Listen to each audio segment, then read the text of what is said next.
సమస్త జగములు రక్షించే సకల జ్ఞానమూర్తి, ఎవరింట తాను కొలువుండునో కలుగును వారికి కీర్తి.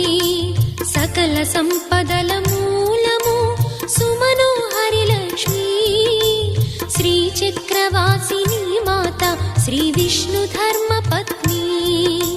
తనని నమ్మిన భక్తులకు దరిద్రమును బాపు, కొలిచెడి వనితల కొంగులలో బంగారము నింపు. అష్టలక్ష్ముల రూపున అవతారం దాల్చినది, కష్టములను తొలగించగా భూమిలో వెలసినది.